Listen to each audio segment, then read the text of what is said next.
반갑습니다.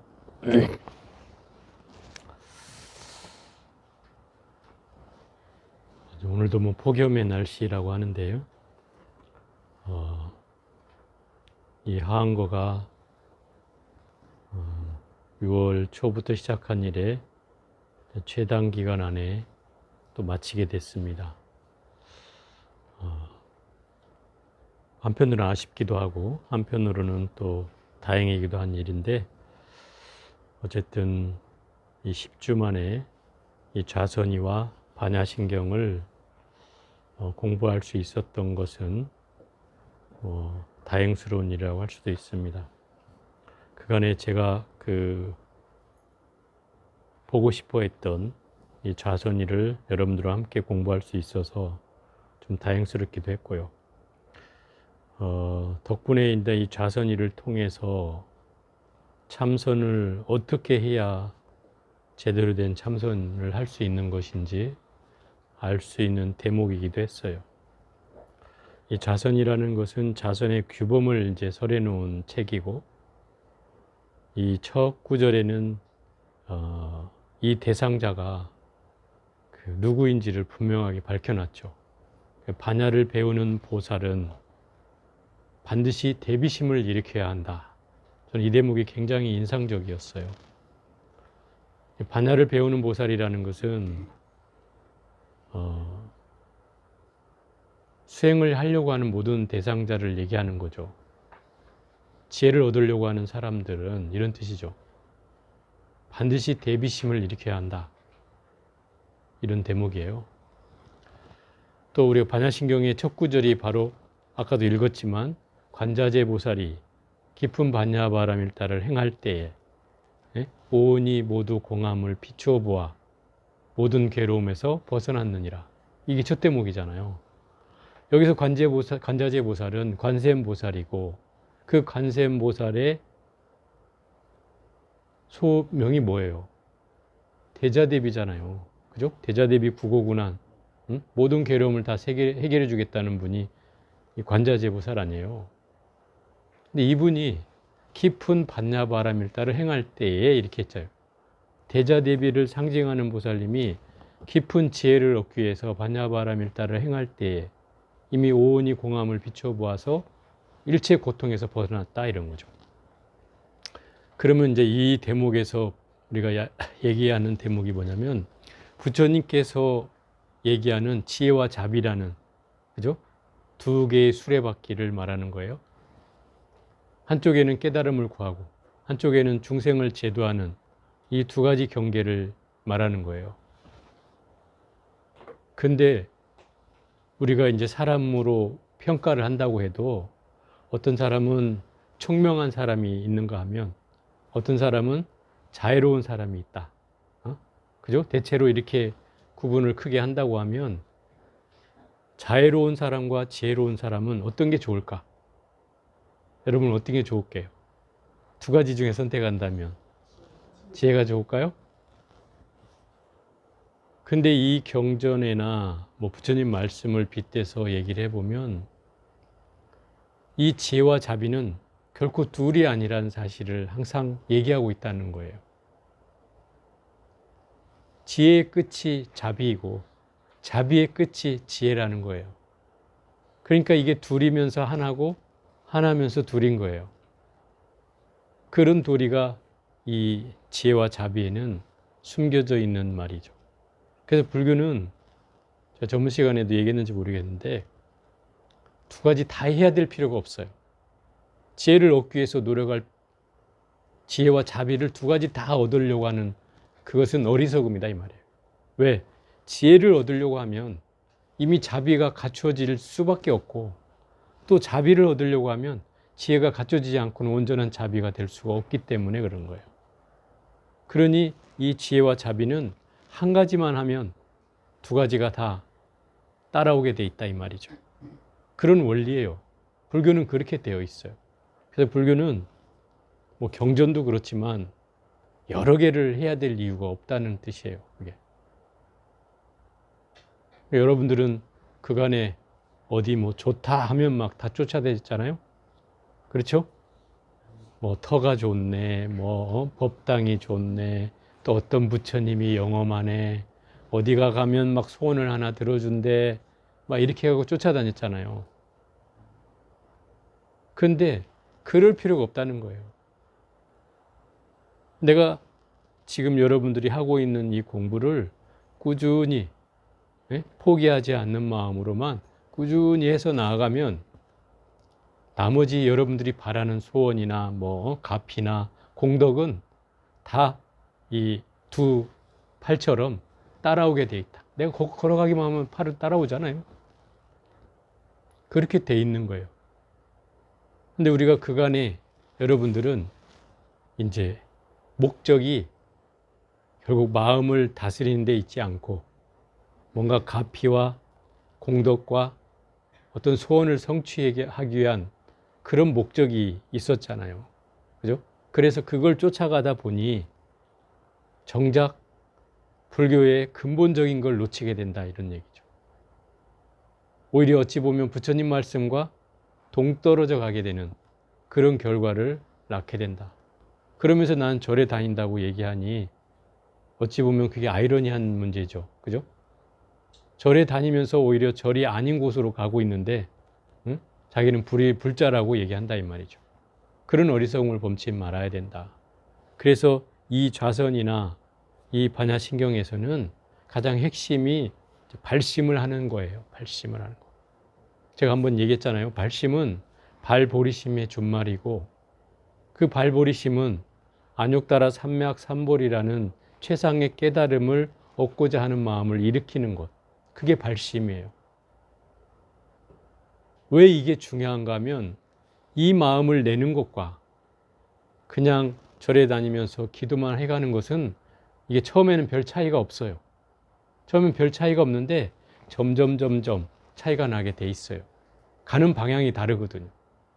그러겠죠? 가는 방향이 달라요. 그래서 이게 굉장히 중요한 거예요. 그래서 이 좌선이는 반야를 배우는 보살은 대비심을 일으켜야 하고 그 대비심을 통해서 수행을 여법하게 해나가야 된다는 거예요. 왜 대비심을 일으켜야 되는가? 아까 제가 얘기한 것처럼 지혜는 자비와 둘이 아니기 때문에 그런 거예요. 결코 다르지 않아요. 또 완전한 지혜는 자비 없이 이루어질 수가 없고 또 완전한 자비는 지혜 없이 이루어질 수가 없어요. 그게 하나만 잘못하면 절름발이가 될 수밖에 없다는 것이죠. 그래서 이 두 가지 측면을 얘기하고 있는 거예요. 저도 이 말에는 굉장히 공감을 이 좌선이를 통해서 하게 된 계기예요. 어쨌든 이 좌선이는 그렇게 시작을 해서 몸가짐, 내 몸에 대한 그 조절, 또 마음의 조절을 설명하고 있어요. 그 규범을 삼아서 설명하고 있는데 첫째는 음식을 조절하라. 그죠? 음식을 조절하라. 음식을 적당히 먹어라. 이렇게 돼요. 그 적당이란 말을 우리는 사실 참 어떤 게 적당한가를 기준을 삼기가 애매하죠. 그죠? 그 적당이란 말은 내 위의 양의 100%를 먹는 게 적당한 게 아니에요. 위 양의 7, 80%를 먹는 게 적당한 거예요. 왜 그래야 되느냐면 그래야지 이 몸에 열량이 한꺼번에 모여서 여러분이 그거 알잖아요. 내가 어린 시절에는 뭘 먹어도 소화가 잘 됐죠. 그죠? 그 왜 그럴까요? 에너지가 많기 때문에 그런 거예요. 에너지가 사방에서 뿜어져 나오니까 그냥 음식만 먹으면 돌아서면 배가 고픈 거예요. 근데 지금은 안 그러잖아요. 에너지가 이제 뿜어져 나오는 게 아니라 에너지가 없어져 간단 말이에요. 그러다 보니까 이놈이 밥을 먹고 나면 멍청해져요. 왜 그런 줄 알아요? 졸리잖아요. 그 졸리는 이유가 이 산소가 뇌에 공급되는 산소가 다시 밑으로 내려와서 이 소화를 시키려고 여기에 모이는 거예요. 그죠? 위에 모여. 그러니까 머리는 어떻게 돼요? 멍해지잖아요. 그러니까 졸리는 거예요. 원리가. 내가 에너지가 많을 때는 안 졸렸죠. 당연히. 밥 먹고 뛰어다녀도 괜찮았고, 뭐 산을 가도 괜찮았고, 뭐 다 괜찮았죠. 근데 점점점 이렇게 에너지가 축소가 되다 보니까 여기 쓰던 에너지를 밥 먹고 나면 이쪽으로 몰아야 되는 거예요. 그러다 보니까 자꾸 편중되는 거죠. 그러니 전체적으로 혈액순환이 되지 않게 되는 이런 이제 악순환이 생겨나기 시작하는 거예요. 그래서 이제 또 나이가 먹고 손발이 차지는 것이 말초신경까지 이제 혈액순환이 다 안 된다 이 말이에요. 젊은 날에는 다 따뜻하고 좋았던 손발이 나이가 먹을수록 이제 차가워지는 것은 그런 뜻이다 이 말이에요. 이게 100%가 안 돼요. 그래서 적절히 먹고 적절히 운동하고 또 반드시 적절히 자야 해요. 여러분 잠을 안 자고서는 다음 날이 힘들잖아요. 어떤 분은 뭐 여기 막 잠도 안 자고 오는 분이 있더라고. 그러고 앉아서는 또 꾸벅꾸벅 졸고 있고. 아니 정진하러 오는 사람이 잠을 안 자고 와서 어떻게 정진이 되냐 말이에요. 적절하게 자야 돼요. 최소 6시간 내외로 잠을 자야 돼요. 만약 이 시간이 넘어야 된다 이런 사람들은 그거는 잠꾸러기죠. 오바를 하는 거예요. 적절한 잠은 아니에요. 6시간을 기준해서 크게 벗어나지 않아야 돼요. 근데 성철 스님 5시간 이상 자지 마라 이랬어요. 그 이제 스님들한테 해당되는 소리겠지만 여러분들은 6시간 내에서 조절을 해야 된다. 그리고 정진을 할 때는 허리는 똑바로 세우되 몸은 느슨하게 하라. 그리고 허리띠를 풀어라. 이렇게 얘기한단 말이에요. 이 얘기는 몸을 최대한 이완시켜라 이런 뜻이에요. 최대한 이완시켜라. 왜 이완을 시켜야 되냐면 몸이 최대한 이완이 될 때 모든 세포가 숨을 쉬어요. 옛날 선사들 말로 하면 우리 인간의 몸에는 365개의 털구멍이 있다는 거예요. 여러분들 세보지 않아서 모르죠? 저도 몰라요. 그냥 그렇게 얘기하니까 그 정도 되는갑다 하는 거예요. 그러면 우리 인간의 몸에는 그렇게 숨을 쉴 수 있는 호흡하는 이게 코 말고도 이 숨구멍이 그만큼 많다는 뜻이에요. 그러면 호흡을 할 때는 우리가 숨을 들이마시고 내쉬잖아요. 이게 온몸으로 호흡이 돼야 되는 거예요. 정확히 말하면은. 그래서 이 털구멍 안으로 호흡이 들고 나는 게 느껴질 정도가 된다면 이건 엄청난 경계죠. 물론 여러분들이 그걸 느끼라는 건 아니에요. 그러나 우리는 내가 그렇지 않고 있어도 제대로 이완이 되면 전체로 몸이 호흡을 하게 된다는 거예요. 그래서 몸이 최대한 이완이 될 때 그 숨이 되게 편안해지는 이유가 거기에 있어요. 숨이 뭔가 앉아있는데 갑갑하고 답답하고 뭔가 불편하다라고 느껴지면 그것은 어딘가가 막혀 있는 거예요. 몸이 어딘가 막혀 있어요. 그래서 여러분이 점심 먹고 난 뒤에 꼭 앉아서 정진하려고 하면 졸리잖아요. 그 이유가 뭐냐면 결국 이 위에로 이제 에너지가 모이다 보니까 다른 에너지가 다 여기에 모여 있게 되잖아요. 그러다 보니까 머리에 산소 공급이 안 되고, 그러니 이게 뭐 좀 생각을 하려고 하면 산소 공급이 안 되니 계속 졸린 거예요. 꾸벅꾸벅 졸고 있는 거예요, 그게. 그럼 뭐 잘못된 현상은 아니에요. 자연스러운 현상이에요. 생리 현상이에요. 그래서 밥을 적게 먹어야 되는 이유가 그런 거예요. 많이 먹으니까 당연히 어떻게 돼요? 당연히 많이 모이겠죠. 그럼 당연히 이 뇌에 공급되는 산소가 더 줄어든단 말이에요. 적당히 먹으면 당연히 뇌에도 좀 남아있게 된다 이 말이에요. 그래서 좀 덜 졸리게 되는 현상이 발생하죠. 그래서 이런 경계를 우리가 잘 알아서 그 조절을 해야 되고, 심지어 이제 앉아서 정진할 때 여러분들은 이제 막 뭐 그렇게 젊은 사람들 쪼이는 옷은 입지는 않지만 그래도 옷들이 타이트하다 보니까 아무래도 호흡을 하는데 불편하다 이거죠. 제가 아까 얘기했잖아요. 365개의 털구멍에서 호흡이 되는 걸 우리가 알려면 모든 데 막혀 있는 부분이 없어야 되는 거예요. 걸려 있는 부분이 없어야 돼요. 그러니까 허리를 쪼는 것도 풀어야 하고, 그죠? 옷도 쪼이는 것도 느슨한 옷으로 입어야 되는 거예요. 그래서 제가 편안한 옷을 입어야 된다고 얘기하는 이유예요. 그런 경계가 벌어져야 숨이라는 것이 되게 편안해진다는 거예요. 이제 그게 가장 큰 차이예요. 가장 큰 차이예요. 왜냐하면 그 호흡을 할 때는 예를 들어서 음식에 따라서도 이 호흡이 달라져요. 희한한 거지만은 그 음식에 따라서도 호흡이 달라져요. 저희가 20년을 내 선방에 살아보니까 점심 때 먹은 음식이 면을 먹었을 때 내가 가만히 앉아 있어 보면 몸이 쉽게 안 풀려요. 몸이 막혀요. 저한테는 이 그 면을 먹는 일이 오후에 정진을 못하게 하는 일이었어요. 그래서 점심 때 국수가 나오면 스님들 뭐 승소라고 좋아한다 그러잖아요. 쉬어줄 때 얘기해요, 그거는. 오후에 쉬어줍니까? 이러면 입이 찢어지도록 먹지만 쉬어주지 않으면 쉽게 먹을 수가 없어요, 스님들도. 왜냐하면 앉아있어 보면 괴롭거든요. 그 밥을 먹는 것보다는 면을 먹는 게 훨씬 기혈이 막혀요. 그래서 스님들이 면이 나오면 좋아하지만 함부로 먹을 수 없는 것이 되는 거예요. 조절할 수밖에 없어요. 앉아있다 보니까. 그런 거예요. 여러분들은 앉아있는 게 뭐 삐끔 일주일에 한 번 와서 앉으니까 별로 이렇게 그런 느낌을 못 받는 것이죠. 매일 하루에 10시간씩, 12시간씩을 뭐 주야장창 앉다 보면 이제 그 느낌을, 몸에서 일어난 느낌이 섬세해지게 되는 거죠. 그래서 예민해지게 되는 거예요. 자기 몸에서 먹었을 때 어떤 반응이 일어나는지를 아니까 그 음식들을 주의하게 되고 스스로 그를 절제하게 되는 거죠. 어쩔 수가 없어요, 이게. 내가 앉아서 공부하려고 내가 이 음식도 먹는 거잖아요. 몸을 지탱하는 약으로 알아서 도읍을 삼고자 이 음식을 받습니다. 우리 공양계 하잖아요. 그거 똑같은 거예요.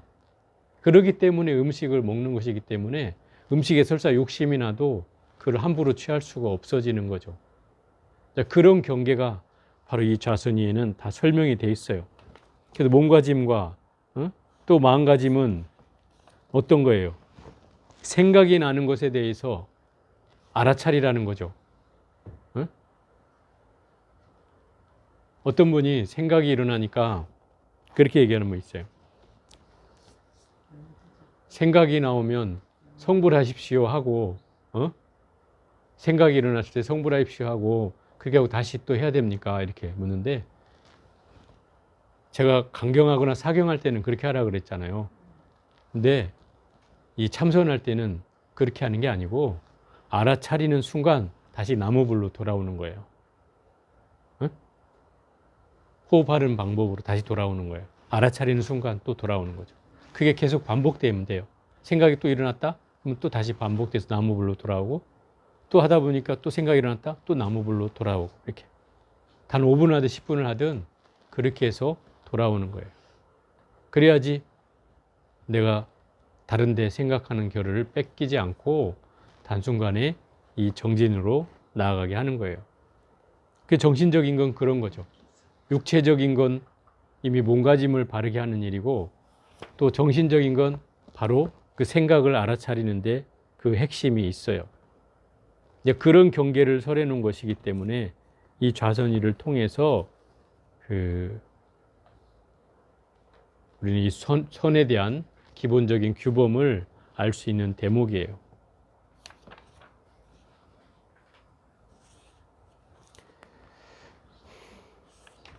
자, 이제 이 반야신경을 한번 해볼게요. 제가 반야신경은 전번 시간에 대략 요약은 했지만 이번 시간에는 이 반야신경의 핵심 구절이 5원하고 12처 18개 이것이 핵심 구절이거든요. 그게 왜 등장했는가? 뭐 금강경에도 나옵니다. 또 원각경에도 나오고 유마경에도 나오고 대승경전에는 5원 12처 18개라는 게 기본 교리체계로서 등장하고 있어요. 전번 시간에 제가 5원에 대해서 얘기했기 때문에 오늘은 12처에 대해서 한번 얘기를 해볼게요. 12처는 안이비설신의 색성양미촉법 6군 6경에서 이게 12처예요. 12처라고 하는 것은 어떤 장소를 얘기하는 거예요. 눈이에 있는 장소가 있죠. 귀가 있는 장소가 있고, 그죠? 코가 있는 장소가 있고, 입이 있는 장소가 있고, 또 몸이 있는 장소가 있고, 또 생각이 있는 장소가 있어요. 또 그것의 대상이 경계가 색성향 미촉법이죠. 눈은 색을 만나고, 귀는 성을 만나고, 소리를 만나고, 코는 냄새를 만나고, 혀는 맛을 만나고, 또 몸뚱아리는 촉을 만나고, 촉은 이제 접촉된다는 뜻이에요. 그리고 생각은 대상을 만나고. 이게 12처의 경계예요. 그러면 눈이 색을 만나서 인식이 일어나요. 그죠? 아, 이거 무슨 색이네? 아, 이거 내 좋아하는 색이네? 하는 경계가 일어난다면 이것을 안식이라고 해요. 안식. 응? 의식이 일어난단 말이에요. 또 귀가 소리를 만나서 일어난 인식이 아, 나 무슨 소리는 나 싫어, 짜증이 나. 그러면 이 소리에 대한 이식이 일어난 거예요. 이식. 그죠? 또 코로 냄새를 맡고서 인식이 일어났어요. 아, 된장찌개 냄새. 내가 옛날에 먹어봤던 맛인데 너무 좋아. 라는 생각이 일어났어요. 그럼 그게 뭐예요? 비식이죠. 비식. 그리고 혀가 맛을 보고서 인식이 일어났어요. 아, 저건 맛있는 맛인데? 아, 저건 쓰네? 하는 이런 인식이 일어났어요. 이게 설식이에요. 그리고 몸으로써 바람이 와 닿으면서 아, 감촉이 되게 부드럽다라는 생각이 일어났어요. 그럼 이게 뭐예요? 신식이에요. 그리고 생각으로 아, 내가 옛날에 뭐 보았던 뭐가 떠올랐어요. 그런 인식이 일어난 것이 의식이에요. 의식. 그죠? 그러면 눈은 반드시 색을 만나야 인식이 일어난다는 거죠. 또 귀는 소리를 만나야 인식이 일어난다는 거죠. 그죠? 또 코는 냄새를 만나야 인식이 일어난다는 거고요. 그죠? 또 혀는 맛을 만나야 인식이 일어나는 거죠. 또 몸뚱아리는 촉을 만나야 감촉되는 대상을 만나야 이 신식이 일어나죠. 또 생각은 대상을 만나야 또 분별이 일어난다는 말이에요. 그죠? 이 얘기는 이런 거예요. 귀라는 건 존재하는가? 라고 물었을 때 소리가 없으면 귀는 존재하지 않는 거예요. 그렇잖아요. 예를 들어서 귀머거리가 아무리 좋은 소리가 나도 그걸 느껴요, 못 느껴요? 못 느끼죠. 또 장님이 아무리 좋은 경계가 펼쳐져도 볼 수 있어요, 없어요? 못 보잖아요. 결국 눈은 색을 만나야 하고 귀는 소리를 만나야만이 이 대상이 어찌 된다는 거예요? 인식된다는 거죠. 만약에 그 경계를 만나지 못하면 이거는 아무 의미가 없는 거예요. 그래서 이것을 뭐라고 하냐면 삼사화합이라고 그래요. 삼사화합. 세 가지 경계가 모였을 때 비로소 뭐가 일어나? 촉이 일어난다는 거예요. 촉은 이 세 가지가 만나진 경계를 말하는 거예요. 눈이 색을 만나서 인식이 일어나는 것. 이게 안식이라는 인식이 일어났잖아요. 이걸 촉이라고 해요. 만나진 경계. 또 귀는 소리를 만나서 일어난 이식이 일어났어요. 이렇게 해서 6가지 경계가 일어나잖아요. 그러면 육군과 육경과 육식이 일어났기 때문에 이 세 가지를 18개라고 한다 이 말이에요. 이 얘기는 그럼 왜 18개, 세계라는 개자가 붙었냐면 이런 거예요. 불교에서 말하는 세상, 세계는 내 눈으로 보여지는 게 세계다 이거예요. 눈으로 보여지지 않는 건 어쨌다는 거예요? 세계가 아니라는 거죠. 이 말이 재밌는 말이에요. 우리는 이렇게 생각할 수 있잖아요. 내가 없어도 세상은 존재했어. 그죠? 제가 존재하게 했잖아요. 그런데 왜 부처님이 내 눈으로 보지 않는 건 세계가 아니라고 하지? 이렇게 얘기했으니까 이렇게 의문을 가질 수 있잖아요. 결국 그런 거예요. 이 세계도 내가 있음으로 해서 존재한다는 거예요. 내가 없으면 이 세계가 무슨 의미가 있어요? 있는지 없는지 알기는 하겠어요? 그냥 우리가 그래 왔을 것이다 라고 생각하는 것이지. 그죠? 그러니까 결국 이런 거예요. 이렇게 말하는 근거는 뭐냐면 모든 존재는 다 서로 어떻게 된 거예요? 의존되어 있는 거죠. 인연하는 고로 그러는 거예요. 눈은 색을 만나야만이 인식이 일어나고, 그죠? 색이 없으면 눈이라는 존재는 의미가 있어요, 없어요? 아무것도 없죠. 장님이나 뭐 다를 게 있어요. 또 귀가 소리를 만나지 않으면 이 귀도 아무 의미 없는 거예요.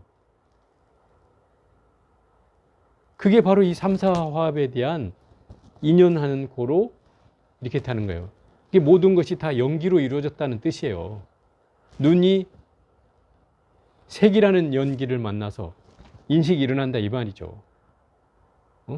그래서 눈은 색을 연하여 인식이 일어나고, 귀는 소리를 연하여 인식이 일어나고, 코는 냄새를 연하여 인식이 일어나고, 혀는 맛을 인하여 인식이 일어나고, 몸은 촉을 인하여 인식이 일어난다.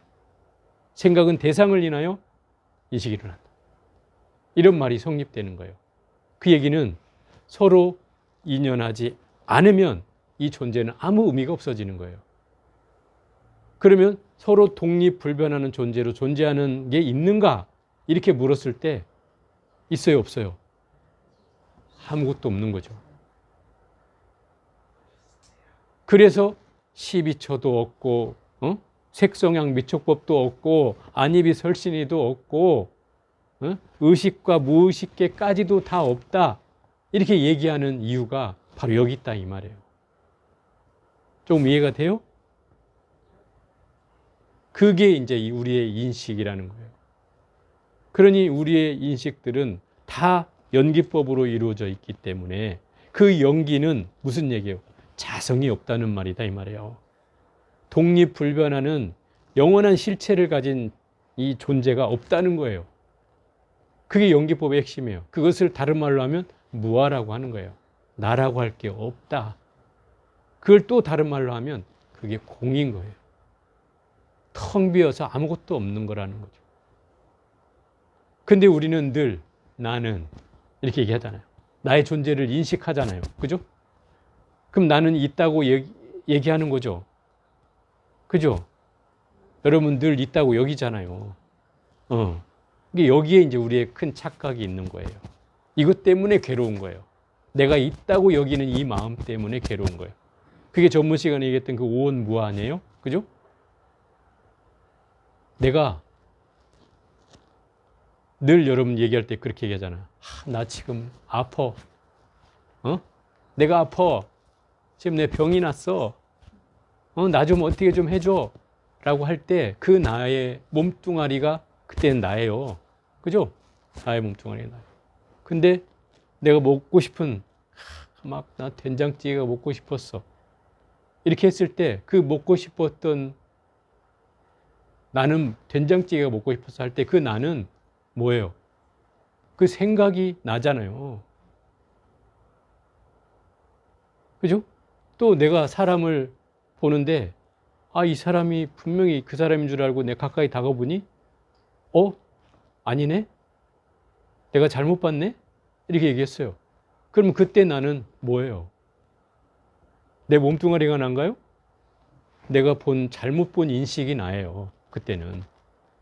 그러니까 나라는 건 이렇게 어쩌다는 거예요. 변해간다는 거죠. 그 조건에 따라서, 상황에 따라서 변한다는 거예요. 나라는 존재가. 근데 우리는 맨날 내가 영원히 있을 것처럼 나는 하잖아요. 이 조건을 만나면 나라는 건 그때만 성립되는 거예요. 실체가 없다는 거죠.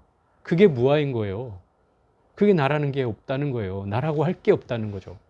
근데도 우리는 늘 나 한단 말이에요. 이것 때문에 괴로운 거예요, 사실은. 그래서 관자재 보살이 깊은 반야바라밀다를 행할 때에 오온이 모두 텅 비어 있는 것을 꿰뚫어 보고 일체 괴로움에서 벗어났느니라. 이 말이 반야신경의 시작이자 결론이에요. 그 오온이 공함을 깨닫는 것이 우리가 얻고자 하는 깨달음이에요. 그 별거 아니라는 얘기예요. 뭐 여러분은 지금 머리로는 이제 깨달았어요. 이해 안 되는 사람 없죠? 이제 깨달았어, 머리로는. 이런 깨달음은 이제 분별지라 그래. 그냥 인식을 통해서 내가 깨달음을 얻을 수는 있어요. 근데 이게 정말 지혜냐? 그건 아니다 이 말이에요. 여기에서 이제 수행이 필요한 거예요. 열심히 수행을 해서 그것이 온전하게 나한테 하고 알아져야 된다 이 말이에요.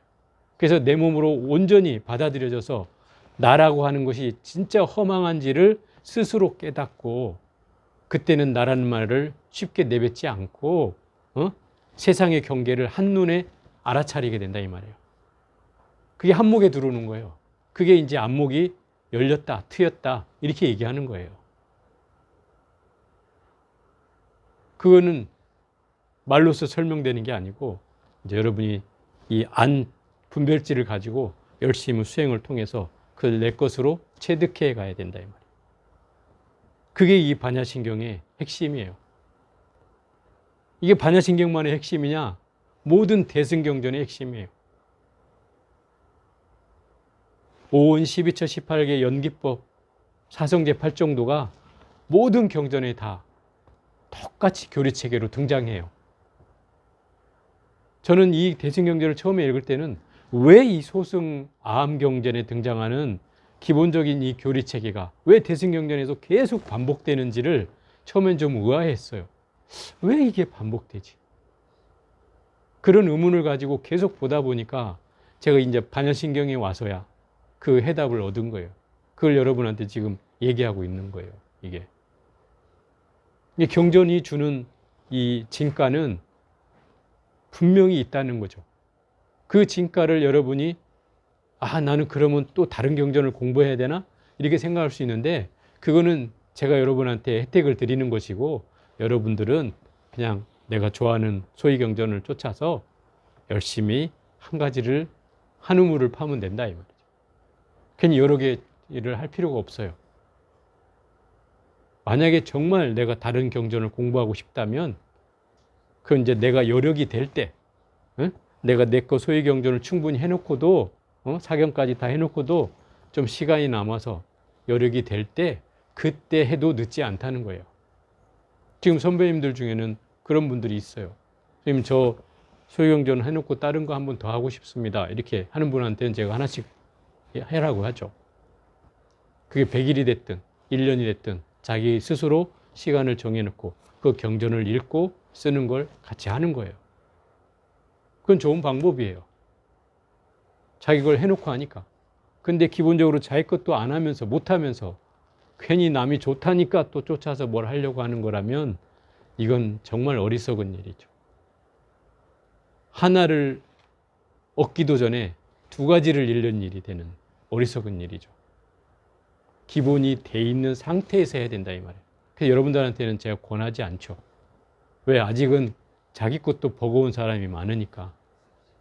그게 익어서 뭔가 내 힘이 생기고 또 내가 혼자 충분히 해나갈 수 있는 힘이 되었을 때 그때는 여러분들이 하고 싶을 때가 있을 거예요. 그때를 자연히 기다리면 되는 거예요. 열심히 하다 보면 그런 때가 옵니다. 그러면 이제 다른 거 공부하기가 수월해진다 이 말이에요. 그럼 그때는 내가 다른 사람에게 또 도움을 줄 수도 있어요. 마음을 내서 나 스님 저 스님 저 사람을 위해서 내가 사경을 해주고 싶습니다. 이런 마음이 일어날 수도 있어요. 그러면 또 그렇게 해서 도움을 주고 공덕을 짓고 하는 거예요. 그게 이제 우리가 해가는 일인 거예요. 성급할 일이 아니다 이 말이죠. 공부는 절대 성급해서 되는 일이 아니니까요. 그래서 차근차근 한 발 한 발 나아간다 생각하시고 이렇게 가다 보면 이 공부가 뭐 쉽지는 않지만 제가 얘기하잖아요. 쉽지는 않아요. 그렇지만 이 공부는 여러분이 포기하지만 않으면 여러분이 바라는 모든 그 부대적인 부수적인 공덕과 가피와 뭐 소원 성취는 그냥 따라오는 일이다 이 말이에요. 그 목적이 돼서는 안 되는 일이기 때문에 따라오는 일이에요. 여러분이 가장 핵심은 마음이 평안하고 마음을 다스릴 수 있는 그런 수행을 해나가야 된다는 거죠. 그게 목적이어야죠. 그것이 발보리심하는 내용이고 그것이 이 반야신경에서 얘기하는 그야마 마음에 걸림이 없고 그죠? 두려움도 없고 또 뒤바뀐 헛된 생각도 멀리 떠나서 완전한 열반에 들게 해준다는 그 효능이 등장하게 되는 이유인 거죠. 그 마음을 위해서라도 우리는 열심히 수행해 나가면 되는 겁니다. 어쨌든 뭐 이 한철 동안 이 좌선이와 반야신경이 뭐 짧은 시간이었지만 나름대로 여러분에게 뭐 한다고 했는데 제가 이제 식견이 짧고 이 말도 어눌하고 또 이 뭐 감기 증세도 있고 해서 목소리도 시원치 않고 오디오 성능이 안 좋아서 제가 조금 힘들었습니다. 그런데도 어쨌든 뭐 잘 들어주셔서 감사하고 어쨌든 이 한철을 마무리하게 됐습니다. 어쨌든 수고들 하셨고요. 이걸로 마치겠습니다. 성불하십시오. 예.